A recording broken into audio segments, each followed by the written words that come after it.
Vous savez, cette sensation que rien ne va assez bien, que si seulement les choses étaient différentes, vous pourriez enfin être en paix. Beaucoup d'entre nous passent leur vie à attendre que tout s'aligne parfaitement pour se sentir calme. Mais la vérité, c'est que la paix ne dépend pas des circonstances extérieures. Elle se trouve dans la façon dont nous choisissons de réagir à ce qui nous arrive. Imaginez deux personnes face à la même difficulté. L'une s'effondre, l'autre reste sereine. Pourquoi? Parce que la paix ne vient pas de ce qui se passe autour de nous, mais de notre manière de l'interpréter. Si nous passons notre temps à résister à la réalité, à vouloir tout contrôler, nous créons nous-mêmes notre propre souffrance. Alors, comment sortir de ce piège? En comprenant que la vraie paix commence par l'acceptation. Pas une résignation passive, mais un choix conscient de ne plus lutter contre ce qui ne dépend pas de nous. Si ces réflexions vous parlent, n'oubliez pas de vous abonner à notre chaîne pour ne manquer aucune de nos précieuses discussions. Dites-nous en commentaire « Paix » si vous aussi, vous aspirez à plus de sérénité au quotidien. Et restez bien jusqu'à la fin, car une surprise vous attend. Vous êtes-vous déjà demandé pourquoi certaines personnes traversent des épreuves avec grâce, tandis que d'autres s'écroulent sous le poids des mêmes difficultés? La réponse se cache dans un secret trop souvent ignoré. Ce n'est pas ce qui nous arrive qui compte, mais la façon dont nous choisissons de le voir. Prenons un exemple simple. Imaginez une averse soudaine. Pour l'un, c'est une catastrophe, qui gâche sa journée. Pour l'autre, c'est une occasion de danser sous la pluie ou de respirer l'odeur fraîche de la terre. La pluie est la même, mais l'expérience change radicalement selon notre regard. C'est là que réside notre véritable pouvoir. Depuis l'enfance, nous avons accumulé des croyances, des peurs, des façons de réagir qui ne nous appartiennent pas toujours. Comme le disait le psychologue Jung, nous sommes souvent gouvernés par des pensées inconscientes qui dirigent à notre vie à notre insu. Mais bonne nouvelle, nous pouvons reprendre le contrôle. En observant nos réactions automatiques, ces colères qui montent trop vite, ces tristesses inexplicables, nous commençons à comprendre leur origine. Et c'est seulement alors que nous pouvons choisir une nouvelle réponse, plus apaisée. Cette prise de conscience est un cadeau que nous nous faisons à nous-mêmes. Alors, cher ami, la prochaine fois qu'une émotion forte vous submergera, posez-vous cette question. Est-ce que cette réaction me sert vraiment ou est-ce un vieux réflexe qui mérite d'être changé? N'oubliez pas, si ce message vous parle, de nous le dire en commentaire par un petit « Je comprends ». Et pour ne rien manquer de nos partages, abonnez-vous en cliquant juste en dessous. La suite vous réserve encore bien des découvertes. Vous, rappelez-vous la dernière fois où vous avez essayé de chasser une pensée gênante. Plus vous la repoussiez, plus elle revenait avec force, n'est-ce pas? C'est exactement ce qui se passe avec nos émotions difficiles. Quand nous luttons contre elles, nous leur donnons encore plus de pouvoir sur nous. Prenons une image. Imaginez que vos émotions soient comme des vagues. Si vous paniquez et vous débattez, vous risquez de vous noyer. Mais si vous apprenez à flotter, à vous laisser porter un instant, la vague finira par passer d'elle-même. La peur, la colère ou la tristesse fonctionnent de la même manière. Le secret?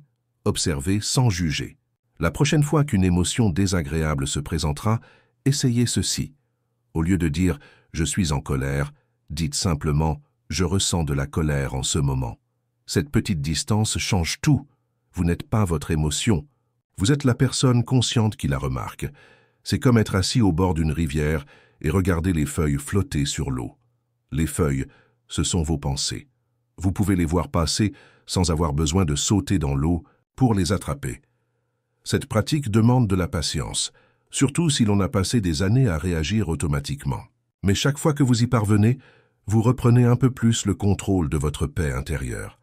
Dites-nous en commentaire « Je respire » si vous voulez essayer cette technique. Et n'oubliez pas de vous abonner pour ne manquer aucun de nos conseils pratiques. Le prochain chapitre vous révélera comment transformer vos difficultés en véritable force.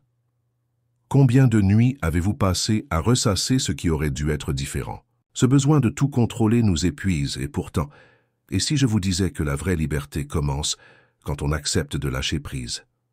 Pensez à ces moments où vous vous accrochez à une situation comme à une bouée de sauvetage. Plus vous serrez fort, plus vous coulez. Le paradoxe, c'est que c'est en ouvrant les mains qu'on retrouve sa légèreté. Prenez l'exemple d'un arbre en automne.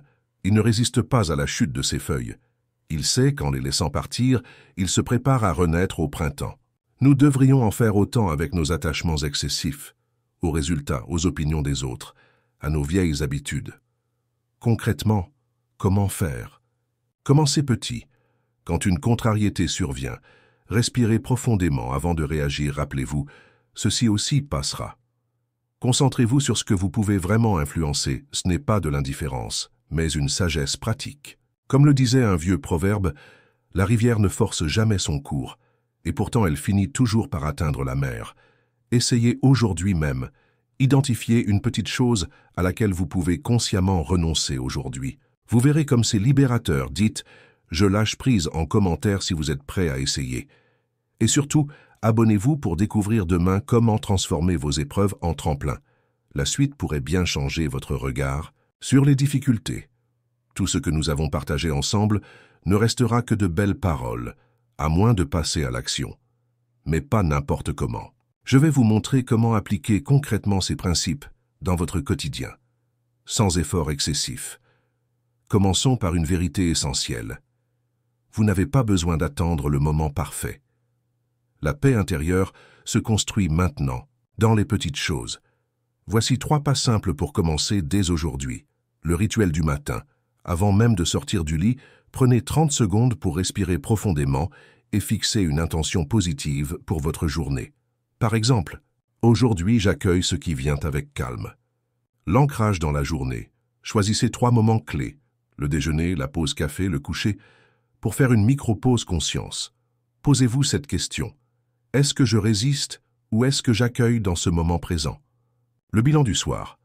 Plutôt que de ressasser ce qui n'a pas marché, identifiez une seule situation où vous avez réussi à pratiquer l'accueil ou le lâcher-prise. Félicitez-vous pour ce progrès, aussi petit soit-il.